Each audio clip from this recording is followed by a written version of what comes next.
Assalamualaikum warahmatullahi wabarakatuh.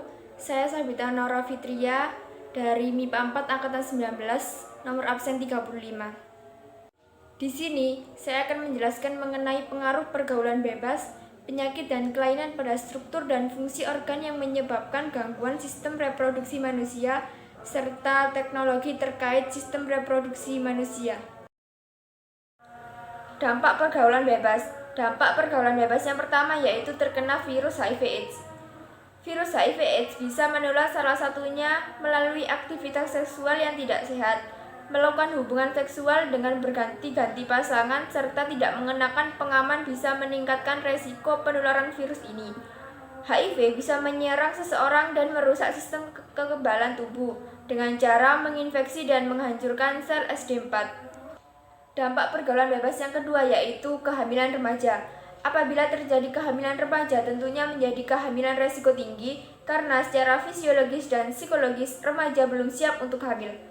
Hal ini akan memicu stres bagi remaja itu sendiri. Dampak pergaulan bebas yang ketiga yaitu kehamilan yang tidak diinginkan.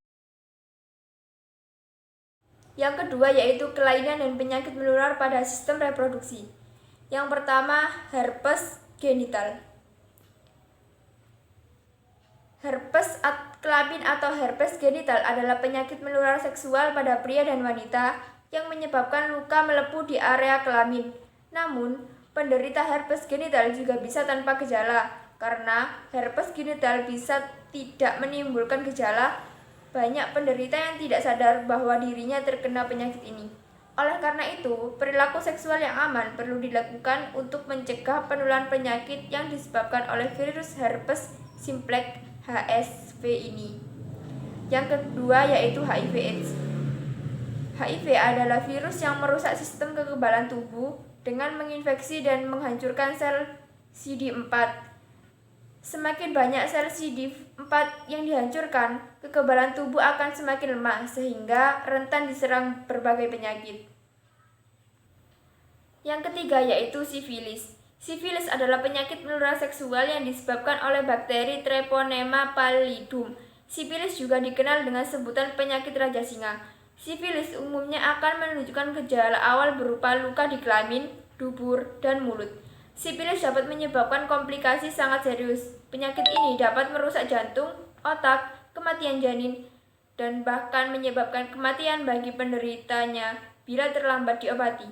Namun dengan pengobatan yang tepat secara dini dan telaten, sifilis dapat disembuhkan. Penyakit gonore atau kencing nanah adalah infeksi penyakit menular seksual yang disebabkan oleh bakteri Neisseria. Jenis bakteri ini biasanya akan menginfeksi area yang hangat dan lembab, seperti saluran uretra, anus, vagina, saluran reproduksi perempuan, tenggorokan, atau bahkan mata. Yang ketiga yaitu teknologi terkait sistem reproduksi. 1. Pencitraan ultrason. Teknik ini akan menunjukkan gambar yang ada pada tubuh manusia, terutama bagian perut, dengan memanfaatkan gelombang suara dengan frekuensi tinggi. Selanjutnya yaitu fertilisasi in vitro. Fertilisasi in vitro atau yang biasa disebut dengan bayi tabung merupakan suatu teknologi kedokteran yang digunakan pasangan yang sulit mendapatkan anak. Caranya dengan membuahi sel telur yang prosesnya berada di luar rahim. Selanjutnya yaitu kontrasepsi. Kontrasepsi ini merupakan suatu teknologi sistem reproduksi yang berbanding terbalik dengan bayi tabung. Jika teknologi bayi tabung digunakan untuk pasangan yang ingin mendapatkan anak, namun kontrasepsi ini merupakan suatu cara untuk mencegah terjadinya kehamilan setelah berhubungan seksual antara pria dan wanita. Berikut ini beberapa contoh kontrasepsi.